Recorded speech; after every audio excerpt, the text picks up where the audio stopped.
संयुक्त मोर्चे ਵੱਲੋਂ ਭਾਰਤ ਬੰਦ ਦੇ ਸੱਦੇ ਨੂੰ ਪੂਰਾ ਸਮਰਥਨ ਮਿਲਦਾ ਨਜ਼ਰ ਆਇਆ ਜਦੋਂ ਸਮੂਹ ਦੁਕਾਨਦਾਰਾਂ ਨੇ ਆਪਣੀਆਂ ਦੁਕਾਨਾਂ ਬੰਦ ਰੱਖ ਕੇ ਕਿਸਾਨਾਂ ਦੇ ਮੋਢੇ ਨਾਲ ਮੋਢਾ ਜੋੜ ਕੇ ਖੜਨ ਦਾ ਵਿਸ਼ਵਾਸ ਦਿਵਾਇਆ। ਇਸ ਮੌਕੇ ਕਸਬਾ ਭਿੱਖੀਵਿੰਡ ਅਤੇ ਨਾਲ ਲੱਗਦੇ ਪਿੰਡਾਂ ਵਿੱਚ ਇਸ ਦਾ ਸਮੂਹ ਪ੍ਰਭਾਵ ਦੇਖਣ ਨੂੰ ਮਿਲਿਆ ਅਤੇ ਲੋਕਾਂ ਨੇ ਆਪਣੀਆਂ ਦੁਕਾਨਾਂ ਬੰਦ ਰੱਖ ਕੇ ਇਸ ਦਾ ਸਮਰਥਨ ਕੀਤਾ। किसानों वालों खेती कानूनों नूं लैके लगातार दिल्ली विखे संघर्ष किया जा रहा है, जिसते चलदियां पूरे 10 महीने बीतण के बाद केंद्र सरकार अपने अड़िए रवैये ते पूरी तरह उवें दी उवें है, जिस तो बाद हुण किसानों वालों भारत बंद दा सद्दा दिता गया, जिस नूं लैके पूरे भारत विच एक शक्ति प्रदर्शन देखण नूं मिलिया, जिथे वड्डे पद्धर ते इस बंद दा असर देखण नूं मिलिया। साडे बच्चों दा भविख बचदा तो साडे कोल सब कुछ ही बच जांदा वा ते जे अडानी बानी आ जांदे ने ते वेख लो भी इन्हां की करना है कानून वापस लो ते अपने देखो किसे पिंड दे विच किसे दे एक पुलिस बड़ी जावे अपने दी ਕੀ ਨਾ ਭਾਈ ਤੁਹਾਡਾ? मेरा नाम इकबाल सिंह है जी, भारतीय किसान यूनियन राजेवाल का ब्लाक प्रधान है जी भिੱਖੀਵਿੰਡ ਤੋਂ मैं। ਅੱਜ ਕਿਸ ਤਰੀਕੇ ਦਾ ਸਮਰਥਨ ਅੱਜ ਤੁਹਾਨੂੰ ਲੋਕਾਂ ਵੱਲੋਂ ਮਿਲ ਰਿਹਾ ਜਿਹੜਾ ਅੱਜ ਕਾਲ ਸੀਗੀ ਬੰਦ ਦੇ ਸੱਦੇ ਨੂੰ? ਦੇਖੋ ਜੀ, ਜਿਵੇਂ ਤੁਸੀਂ ਦੇਖ ਹੀ ਸਕਦੇ ਹੋ ਕਿ ਸਾਰਾ ਬਾਜ਼ਾਰ ਬੰਦ ਆ, ਸਾਰੇ ਦੁਕਾਨਦਾਰ ਵੀਰਾਂ ਨੇ ਬਹੁਤ ਹੀ ਵੱਡਾ ਸਹਿਯੋਗ ਦਿੱਤਾ ਹੈ। ਕਿਸਾਨ ਵੀਰ ਬਹੁਤ ਵੱਡੀ ਸੰਖਿਆ ਦੇ ਵਿੱਚ ਆ ਕੇ ਚੌਂਕ 'ਚ ਬੈਠੇ ਨੇ, ਮਜ਼ਦੂਰ ਵੀਰ ਬਹੁਤ ਸੰਖਿਆ 'ਚ ਆ ਕੇ ਚੌਂਕ 'ਚ ਬੈਠੇ ਨੇ, ਤਾਂ ਬਹੁਤ ਵੱਡਾ ਸਮਰਥਨ ਮਿਲਿਆ ਹੈ। ਤੇ ਇਹ ਤਾਂ ਮੋਦੀ ਨੂੰ ਸਮਝ ਜਾਣਾ ਚਾਹੀਦਾ ਕਿ ਹੁਣ ਕਾਨੂੰਨ ਵਾਪਸ ਕਰਨੇ ਪੈਣਗੇ, ਕਾਨੂੰਨ ਵਾਪਸ ਕੀਤੇ ਬਿਨਾਂ ਹੋਰ ਕੋਈ ਹੀਲਾ ਨਹੀਂ ਹੈ। ਕੀ ਕਹਿਣਾ ਚਾਹੁੰਦੇ ਜੀ ਇੱਥੇ ਲੋਕਾਂ ਨੂੰ, ਜਿਹੜੀ ਸੰਗਤ ਹੈ ਜਿਹੜੀ ਹੋਰ ਵੀ ਜਿਹੜੇ ਦੂਰੋਂ ਨੇੜਿਓਂ ਆ ਰਹੀ, ਉਹਨਾਂ ਨੂੰ ਕੀ ਅਪੀਲ ਕਰਨਾ ਚਾਹੁੰਦੇ ਜੀ?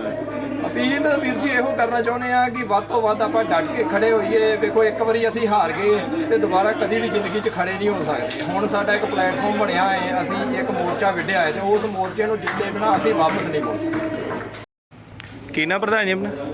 मेरा नाम सुच्चा सिंह है जी, किसान संघर्ष कमेटी अपने जनरल सैकटरी पंजाब कोटबुढ़ा को।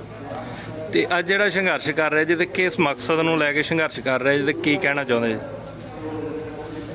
ਇਹ ਜਿਹੜਾ ਸੰਘਰਸ਼ ਅਸੀਂ ਕਰ ਰਹੇ ਆ ਅੱਜ ਦਾ ਪਹਿਲੇ ਦਿਨ ਹੀ ਇਹ ਸੰਘਰਸ਼ 1.5 ਸਾਲ ਤੋਂ ਸਾਡਾ ਇਹ ਸੰਘਰਸ਼ ਚੱਲ ਰਿਹਾ।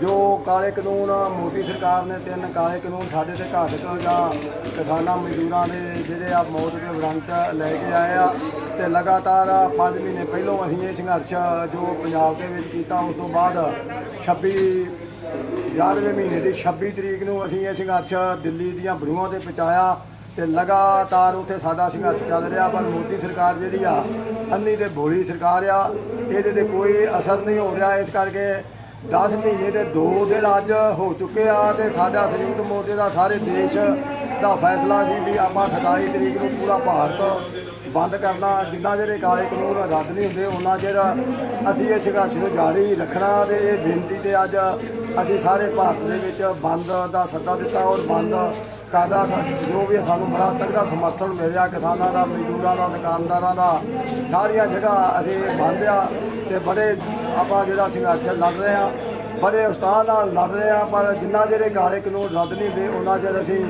ਆਪਣੇ ਦਿੱਲੀ ਤੋਂ ਵਾਪਸ ਨਹੀਂ ਆਵਾਂਗੇ ਔਰ ਮੋਦੀ ਸਰਕਾਰ ਨੂੰ ਚੇਤਾਵਨੀ ਦਿੰਦੇ ਆ ਵੀ ਇਹ ਸਾਡਾ ਲਗਾਤਾਰ ਜਿਹੜਾ ਸੰਘਰਸ਼ ਆ ਸਾਡਾ ਤੋਂ ਜਿਹੜਾ ਨਾ ਪਤਾ ਰੋਹ ਪਰਖ ਰਿਹਾ, ਪਰ ਅਸੀਂ ਇਸ ਦੇ ਵਿੱਚ ਜਿੱਤਾਂਗੇ ਤੇ ਤੂੰ ਹਾਰੇਗਾ।